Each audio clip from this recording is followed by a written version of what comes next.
Assalamualaikum warahmatullahi wabarakatuh. Salam sejahtera bagi kita semua. Om Swastiastu, Namo Buddhaya, dan salam kebajikan. Terima kasih atas kesempatan yang telah diberikan kepada kelompok kami, yakni kelompok 3, untuk mempresentasikan hasil kerja kami mengenai kriminalitas terhadap pertumbuhan ekonomi dan upaya penanggulangannya. Adapun anggota kelompok kami, yakni kelompok 3, terdiri dari Mutiara Pratiwi Putri, Stefania Tobara, Arwini Widya Iswara, Alvina Damayanti, dan Andi Rafli Abe. Untuk mempersingkat waktu, langsung saja materi pertama akan dibawakan oleh Saudari Mutiara Pratiwi Putri. Definisi kriminalitas.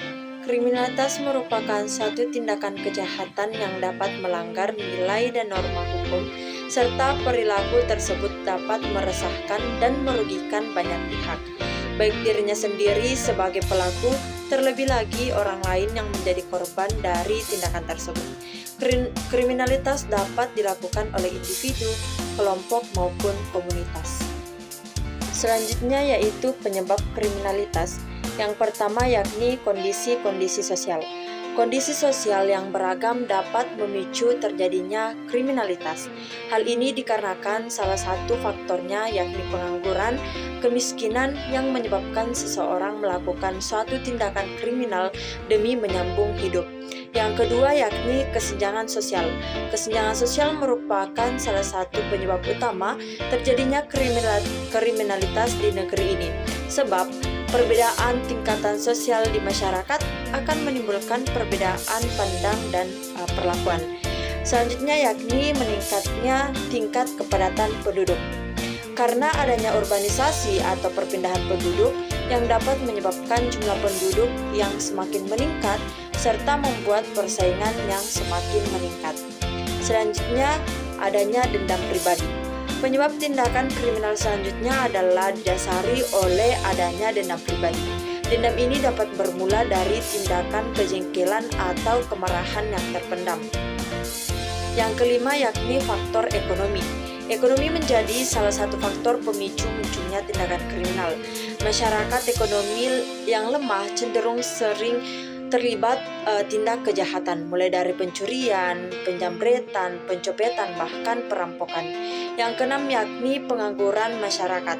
Meningkatnya jumlah pengangguran juga disenyalur menjadi salah satu penyebab peningkatan angka kriminalitas, sebab seseorang yang menganggur masih membutuhkan dana untuk memenuhi kebutuhannya, sedangkan ia tidak memiliki penghasilan sebagai sumber pendapatannya. Selanjutnya dampak positif dari kriminalitas. Yang pertama, meningkatkan solidaritas. Dengan adanya tindakan kriminalitas yang sering terjadi dalam masyarakat, menjadikan mereka para masyarakat meningkatkan rasa solidar dalam menjaga keamanan, ketertiban. Selanjutnya itu seperti melakukan ronde yang dilakukan secara bersama-sama atau yang lainnya. Yang kedua yaitu evaluasi hukum. Lembaga-lembaga yang terkait dengan hukum semakin merevisi untuk memperkuat kekuatan-kekuatan atau kapasitas hukum dan menambah kekuatan lain menekan tindakan kejahatan. Dan yang ketiga yaitu efek jerah media. Efek jerah media ini bisa kita lihat dalam pemberitaan mengenai adanya tindakan kriminal yang menyiarkan pemberitaan penangkapan pelaku kejahatan, membantu pihak-pihak tertentu dalam mengusut suatu kejahatan. Yang kedua yaitu dampak negatif dari kriminalitas. Yang pertama, secara fisik dan mental. Tindakan kriminalitas yang kejahatan sadis menyebabkan kerusakan fisik dan psikologis atau mental para korban. Misalnya perampokan yang disertai dengan penyiksaan, pemerkosaan, pembunuhan, dan lainnya. Yang kedua itu traumatis, yang dimana dampak negatif dasarnya dari kejahatan adalah trauma korban. Ini terjadi misalnya karena para penjahat mengarahkan senjata mereka kepada para korban. Yang ketiga itu merusak keamanan. Tingkat kriminalitas yang tinggi menimbulkan dampak terhadap masyarakat, seperti menimbulkan rasa ketakutan, kecemasan, atau lainnya. Dan yang keempat itu banyak hal yang menjadi sia-sia. Gangguan kriminalitas yang timbul di dalam kehidupan masyarakat oleh pelaku kriminal tentunya akan menyebabkan banyak materi maupun energi yang keluar sia-sia dari pihak terkait. Selanjutnya, jenis-jenis kriminalitas. Jenis-jenis kriminalitas itu terbagi atas beberapa bagian. Yang pertama, blue collar crime yang kedua white collar crime, yang ketiga victimless crime, yang keempat organized crime, yang kelima corporate crime, yang keenam cybercrime, yang ketujuh penguntit dunia maya, dan yang kedelapan kejahatan internasional. Selanjutnya, cara mengatasi kriminalitas.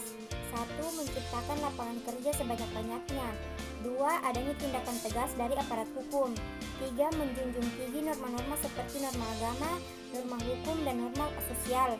4. Tidak mengikuti emosi atau tidak mudah terpancing emosi. 5. Peran orang tua semakin ditingkatkan. 6. Lebih selektif terhadap budaya-budaya asing yang masuk. 7. Meningkatkan kerjasama antara aparat atau pihak tertentu dengan seluruh masyarakat demi menjaga keamanan dan ketertiban bersama. 8. Tidak melakukan tebang pilih, yakni berlaku tidak adil terhadap pelaku tindak kejahatan. Selanjutnya ialah kriminalitas terhadap pertumbuhan ekonomi. Kejahatan merupakan salah satu faktor yang menentukan kondusif atau tidaknya iklim investasi di suatu daerah yang sangat berpengaruh terhadap keputusan calon investor untuk melakukan investasi. Menurut Lipsy, pada tahun 1992, investasi berpengaruh jangka pendek terhadap pendapatan nasional melalui permintaan agregat dan berpengaruh jangka panjang melalui pertumbuhan pendapatan nasional potensial. De Toto dan Otranto 2010 menyimpulkan bahwa kejahatan berdampak negatif terhadap kinerja ekonomi. Hal ini dapat terjadi melalui beberapa saluran, antara lain kejahatan menghambat investasi, mengurangi daya saing di perusahaan, dan merelokasikan sumber daya yang menciptakan ketidakpastian dan ketidakefisienan. Penelitian menunjukkan tidak adanya hubungan antara dampak marginal kejahatan dan tingkatan kejahatannya. Selain itu, distorsi ekonomi yang lebih luas dari kejahatan tidak konstan dari waktu ke waktu dan memiliki efek asimetris dalam periode pertumbuhan dan resesi. Beberapa indikator kejahatan yang diharapkan akan berpengaruh terhadap PDRB antara lain jumlah kejahatan, kejahatan penipuan atau perbuatan curang, penggelapan, dan korupsi, serta kejahatan pembunuhan. Berdasarkan penelitian oleh Carboni dan De Toto 2016, pembunuhan dan perampokan atau pencurian terbukti berpengaruh negatif terhadap PDRB di Italia. Sementara itu, pembunuhan dapat dianggap sebagai proksi dari tingkat kekerasan di suatu wilayah karena kejahatan dengan kekerasan mengurangi kesediaan individu dan perusahaan untuk berinvestasi di wilayah-wilayah yang dianggap tidak aman. Demikian presentasi dari kelompok kami, kurang lebihnya mohon dimaafkan. Sekian dan terima kasih. Wassalamualaikum warahmatullahi wabarakatuh.